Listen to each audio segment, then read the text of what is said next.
So Michelle Blackwell, I took a closer look at this lady, and she's really up there in the enemy number 3 or enemy number 4 of drivers and riders, right? She's a public policy manager.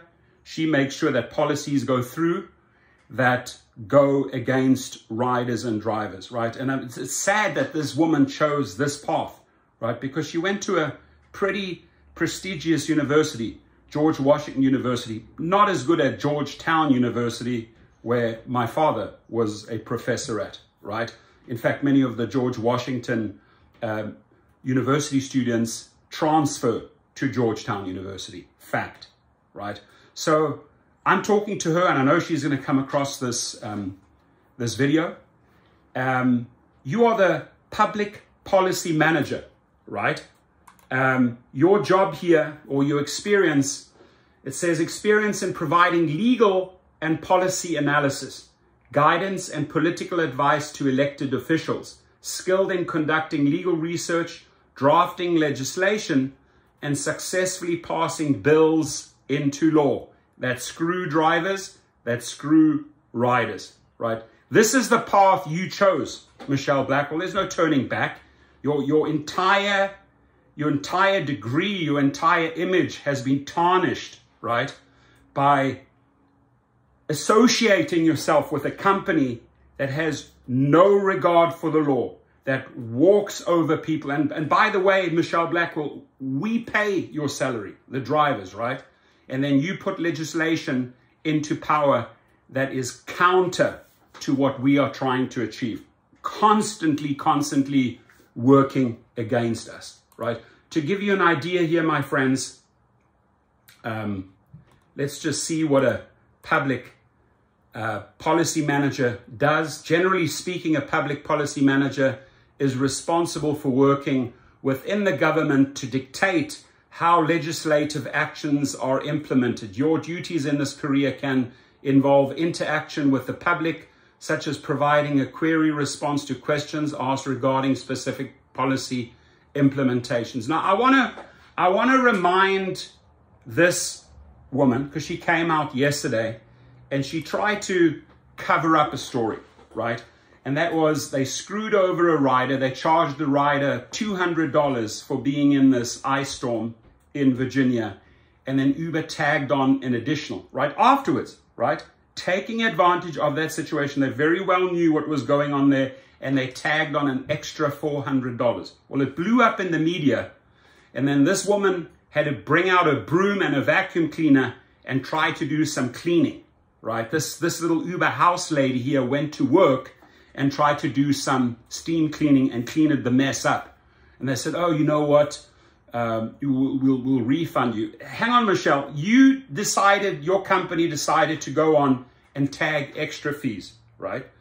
As you always do. You steal the tips. You take away drivers' earnings, right? You add on additional fees for the riders. You don't pay your drivers. And then you got to get out the mop, right? And the sanitizer and the cleaning materials and do the cleanup work. That's who you are, right? That's your job. Instead of doing something good with your degree, you decided to side with this company. Now, with everything going on, with all the emails and text messages I get, these drivers saying, listen, you'd make a great union boss. Start a union, right? And when I decide, when I eventually get there, when they keep on piling up this crap against these millions and millions of essential workers, right? When they constantly twist and bend and contort the law and implement legislation, right, to screw over these families. And I'm going to read you a saddening story by a driver, right? Maybe in a separate video. These are the stories I get every single day, right? This is really what motivates me to be a driver and delivery driver advocate, right? Because I hear the stories. They may hear the stories, but they don't react to the stories and fix the stories. In fact, they make it worse. They make the conditions so bad that these people are entangled in these problems. So many people say, well, if you don't like it, step out, right? Very true. That is a very, very true and powerful statement. You can, in fact, if they screw you over enough, you can step out. And I highly encourage you, if that's how you feel, you got to remove yourself from this toxic environment and from the punishment, and maybe start your own limo company, right? By the way, the courses are at gigrocket.com. We're going to have tons and tons of courses there, right? But while there are so many millions of people, right, going out there doing this work 24/7, hauling in the money to pay women like this, who at the end of the day work against you or write policies to screw you over, it is still my job to stand up for those drivers and delivery drivers and expose trash like this. This is the managerial or the executive trash I'm talking about, right? A handful of people that answer only one type of group, namely the investors. Yes, sir, yes, ma'am. That's exactly what we'll do. We'll keep on shafting these people. We'll keep on screwing them. We'll keep on extracting as much as we can, right? That is how you roll. That is the path, the journey you chose, Michelle Blackwell. And, you know, maybe think about this for a second, right? Because if your whole attitude is just cutthroat, let me go through life changing laws, bending laws to the detriment of the public, that you should really be managing a little bit better, right? You're a public policy manager. Then have you chosen the right path, right? Or is karma eventually going to catch up with you, right? Because your name, your title is so tarnished right now, you know, associating yourself with this company. It is very, very well documented that the CEO of your company might be the most hated CEO in the world. Maybe next to Jeff Bezos, the most hated CEO in the world. In fact, Bezos is no longer CEO. So you could easily say you're working for the most hated CEO in the world, who pays $2 million a year to keep himself safe. You got to ask yourself, why, ladies and gentlemen, does an individual have to pay $2 million to keep himself and his family safe, right? You got to ask yourself, why, Michelle, do you work for that caliber people, right? Because if and when you decide to step out of this role and you're looking for another job, right? When the people, or when those people who are ready to maybe look at your, you know, your CV, your curriculum vitae, and say, you know what, she worked for Uber and this is what she did. And she's not really a liked person. So do we want to take on this toxic lady, right, with that image and stigma attached to her? Because it's only going to harm our company hiring her. So it's just sad that this is the direction she chose. She's making a boatload of money, right? And she's passing bills, ladies and gentlemen, to screw you over. She is passing bills in cities, in states, in countries to screw people over, to extract as much as they can. And I don't have to use example after example. I'm just going to really look at that very, that last one, right? That last one where, you know, the bill was $200 and Uber decided, you know, we're going to exploit, we're going to take advantage of this situation. We're going to tag on another $400. We're going to charge this passenger $600.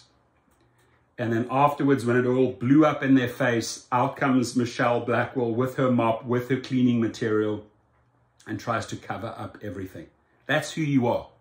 You are the cleaner, right? You are the fixer of all the nonsense. You go out there, you create the pathway, you muddy the waters, you change the laws, and then you cover up and you cover up, right? So drivers and delivery drivers, this, my friends, this individual is in the top 5 of our enemies, right? Dara Khosrowshahi, Tony Zhu, John Zimmer, Logan Green, Tony West, Michelle Blackwell. I'd like to add Alex Rosenblatt to it, but she's done nothing, right? She was supposed to come in and fight for the Ubers or protect the Ubers or make Uber drivers' lives better. But she hasn't said a peep. So I can't even put her into that top 5 or top 10, right? So it's important. It's not fun, but it's important to expose this type of trash. This is what we're up to. And that's why I'm really contemplating, right? Maybe getting 2 or 3 heavy hitters who really have a clear understanding of what unions should do for drivers. Now, this can only work if it's a union for drivers by drivers. It really, really doesn't help drivers to just attach yourself to another union because they need union fees, right? And they really, truly don't know how the whole driving world works and ticks. We got to create a grassroots movement and make this woman's life hell, right? Because all of these policies that she's trying to implement with a powerful union, we can come in there, untangle them, and start writing our own law. So I could see myself headbanging, right? I'm not going to headbang a lady. I'll only head, you know, I wasn't brought up like that, but my apologies. I can see myself headbanging her ideas that she puts up, maybe as a union boss, right? Because many said, Torsten, you got to do something, dude. You got this channel. This channel is growing every single day. We're getting more and more powerful. Every day I'm adding 50 to 100 more subscribers, right? Because I could have gone the easy route and had 200,000-300,000 subscribers by just, you know, putting out dash cam footage and sensationalism. Yeah, I do that once in a while. Gets a lot of views. It's great. Also does make good money, by the way. But I try to stay consistent with the message, right? And then that is stand up for drivers and delivery drivers and really power home those points which are dearest to us, right? Safety, pay, you know, and untangling all the BS that people like Michelle create out there, right? So maybe it's time. Maybe 2022 is my calling. Maybe we do start a movement or a union.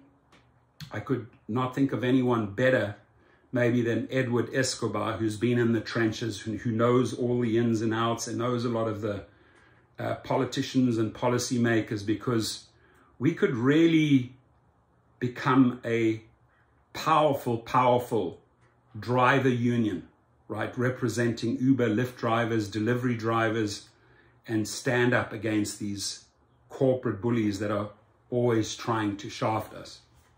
So your thoughts? I mean, it's a long video and I've gone on a bit of a tangent here, but you know, moral of the story, it's our job to counter this trash. Sorry you happen to be a lady, right? And if you're a guy, I could maybe be a little bit more aggressive. So I'm going to be a little bit sensitive with you and a little bit delicate with you in this video. But if you're a guy, game on, right?